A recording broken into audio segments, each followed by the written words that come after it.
Assalamualaikum warahmatullahi wabarakatuh.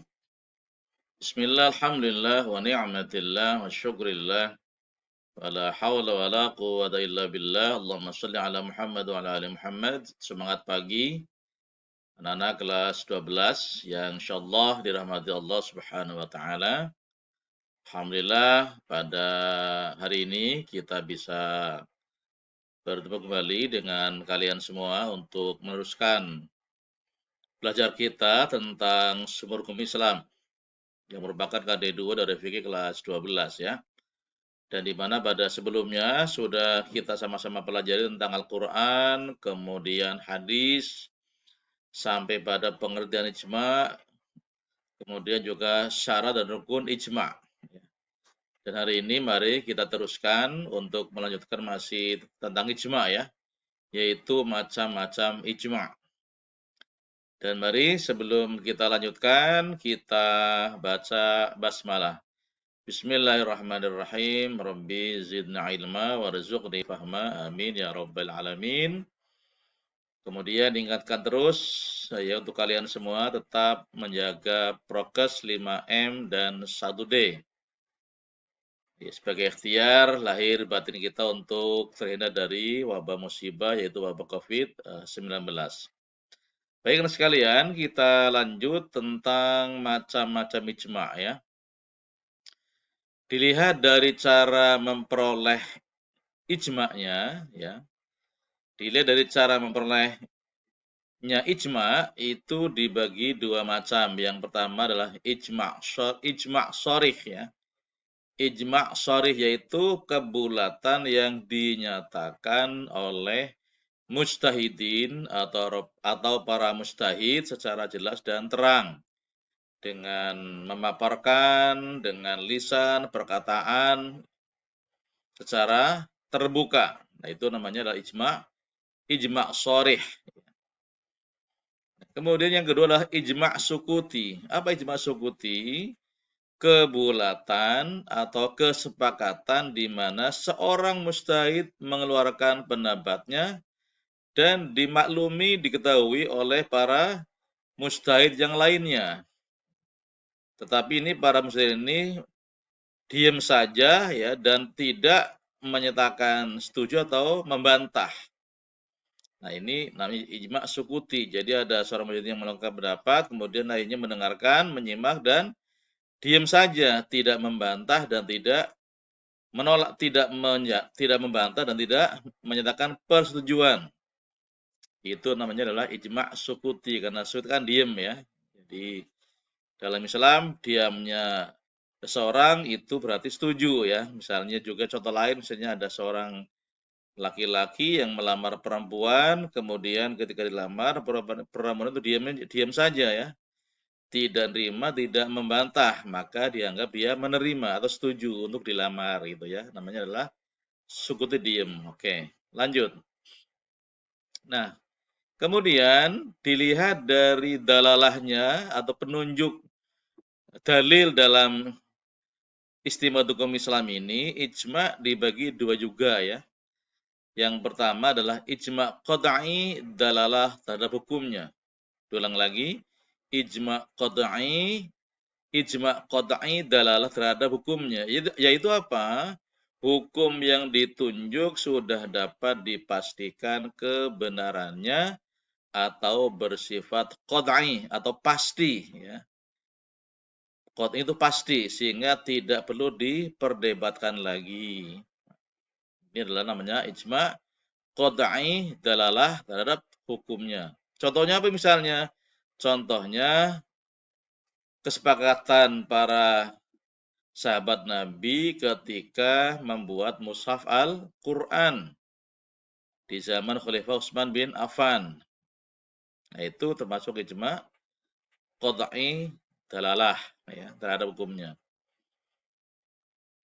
Termasuk juga kesepakatan para sahabat juga di zaman Umar bin Khattab tentang penanggalan tahun Islam berdasarkan hijrahnya Rasul dari Makkah ke Madinah. Ini termasuk adalah ijma' qat'i dalam terhadap hukumnya. sehingga tidak perlu kemudian diperdebatkan lagi tentang tahun baru Islam Hijriah atau tentang mushaf Al-Quran. Ini contoh lebih jelas ya. Kemudian yang kedua, ijma' dhanni dalalah terhadap hukumnya. Diulang, ijma' dhanni dalalah terhadap hukumnya. Apa itu?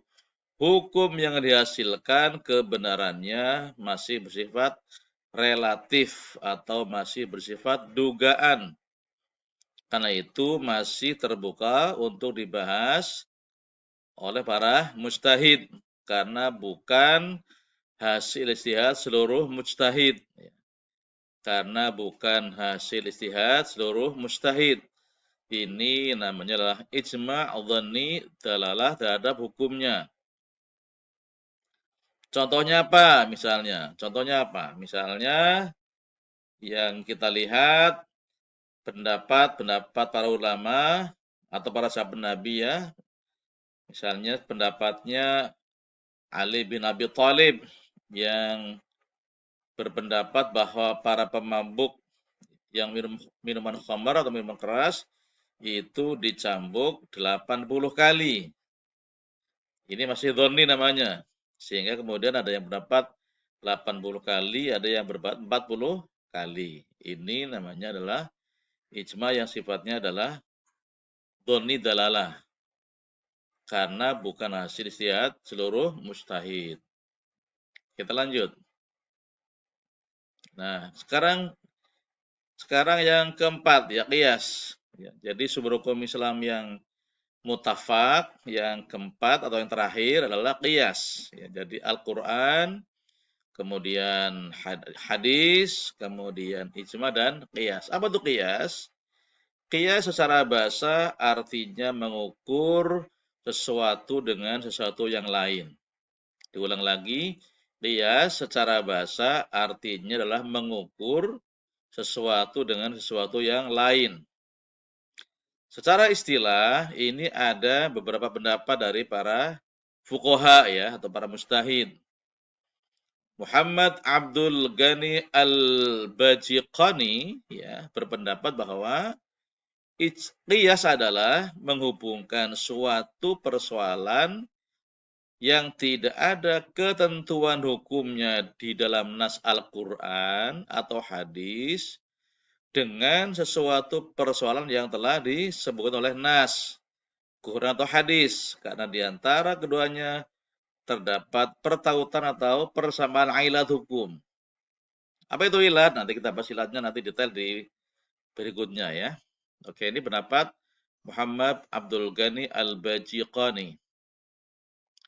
Kemudian Syekh Muhammad Al-Khudari Baik berpendapat secara istilah qiyas adalah memberlakukan ketentuan hukum yang ada pada pokok asal kepada cabang atau persoalan baru yang tidak disebutkan nas karena adanya pertautan ilat keduanya. Nah, ini pendapat Syekh Muhammad Al-Khudari Baik. Kemudian Abdul Karim Zaidan berpendapat apa? Qiyas adalah menghubungkan sesuatu yang tidak dijelaskan oleh nas, ya, oleh nas hukumnya dengan sesuatu yang telah dijelaskan di dalam nas, Quran atau hadis ya. Karena antara keduanya terdapat persamaan ilat hukum. Ini pendapat Abdul Qadir Zaidan. Jadi, apa kesimpulannya jadinya? Dari pendapat-pendapat ini bisa disimpulkan ya bahwa qiyas adalah menghubungkan atau memberlakukan ketentuan hukum suatu persoalan yang sudah ada ketetapannya di dalam nas Al-Quran atau hadis kepada persoalan baru karena keduanya mempunyai persamaan ilat ya, atau sifat atau alasan. Jadi kalau sesimpel kalau tanya ilat adalah sifat atau alasan.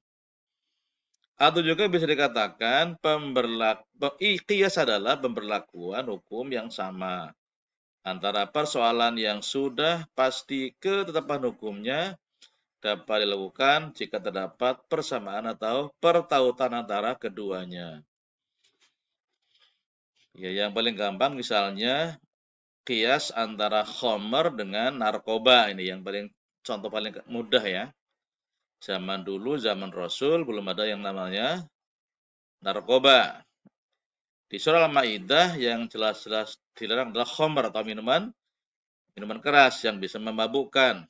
Nah, kemudian sekarang ini ada namanya narkoba. Maka kemudian karena khomer memabukkan, karena narkoba juga bikin orang mabuk, maka kemudian haramnya narkoba itu dikiaskan ya, dianalogikan kepada haramnya minuman khamr atau minuman keras gitu ya. Ini contoh yang paling mudah. Oke, lanjut. Kehujahan qiyas dan kedudukannya sebagai sumber hukum Islam. Antara lain dalam surah An-Nisa nih, surah 4 ya. Surah An-Nisa ayat 59 di mana Allah berfirman, "A'udzubillahi minasyaitonirrajim. Bismillahirrahmanirrahim. Ya ayyuhalladzina amanu atii'ullaha wa atii'ur rasul wa atii'ur rasul wa ulil amri minkum. Fa in tanaza'tum fi syai'in farudduhu ilallahi war rasul. Ilallahi war rasul in kuntum tu'minuna billahi wal yawmil akhir. Dzalika khairu wa ahsanu ta'wila." Oke. Hai orang-orang yang beriman, taatilah Allah dan taatilah Rasul dan ulil amri di antara kalian. Kemudian jika kamu berlainan pendapat tentang sesuatu, maka kembalikanlah ia kepada Allah, Al-Quran, dan Rasul atau sunnahnya. Jika kamu benar-benar beriman kepada Allah dan hari kemudian. Yang demikian itu lebih utama bagimu dan lebih baik akibatnya. Ini dasar yang pertama ya. Dasar qiyas surah An-Nisa ayat 59. Yang kedua adalah dalil hadis ya. Dalil hadis ini sama dengan yang sebelumnya ya, di mana ini dasarnya sebagai dasar istihad, ijma' qiyas ini adalah dialog antara Nabi kita Muhammad SAW dengan Mu'ad bin Jabal ketika Mu'ad diutus menjadi seorang pemimpin di Yaman ya, ditanya tentang apa yang akan dilakukan ketika nanti ada hukum-hukum yang muncul di Yaman, maka kemudian Mu'ad menjawab pertama dengan merujuk pada Al-Qur'an. Kalau nggak ada dengan hadis, kalau nggak ada dengan ijtihad. Nah, ijtihad yang memang tidak menyimpang dari tuntunan Al-Quran dan hadis. Ini adalah dasar qiyas sebagai sumber hukum Islam yang keempat setelah ijma. Lanjut. Rukun qiyas yang pertama adalah adanya pokok disebut dengan asal atau persoalan yang telah disebutkan hukumnya dalam Quran atau hadis ya tadi ya, misalnya khamar gitu ya. Ini adalah yang namanya asal ya. Kalau hukum yang di Quran namanya adalah asal. Yang kedua, adanya cabang disebut dengan al-far'u. Masalah yang baru ya. Yaitu persoalan yang baru, masalah yang baru yang tidak atau belum dijelaskan hukumnya di dalam Al-Quran. Namanya adalah far'un. Ya, misalnya jadi narkoba ya. Narkoba sebagai far'un, kemudian khamr adalah sebagai asal. Yang keempat adalah adanya ketetapan hukum al-hukmu, yaitu suatu hukum yang ada pada pokok dan ia diberlakukan sama pada cabang. Ya, apa itu namanya? Adalah haram, hukumnya adalah haram. Kemudian adanya kesamaan sifat alailat, yaitu sifat yang ada pada asal dan faraun. Tadi ya, sama-sama memabukkan ya. Sama-sama memabukkan. Itu namanya adalah kesamaan ailat, sifatnya memabukkan. Oke. Lanjut. Nah, untuk syarat hukum asal dan lanjutannya ya nanti kita akan teruskan pada rekapan berikutnya. Jadi sementara ini ya kita bahas. Terima kasih atas perhatiannya. Nanti lanjut pada rekaman berikutnya ya. Assalamualaikum warahmatullahi wabarakatuh.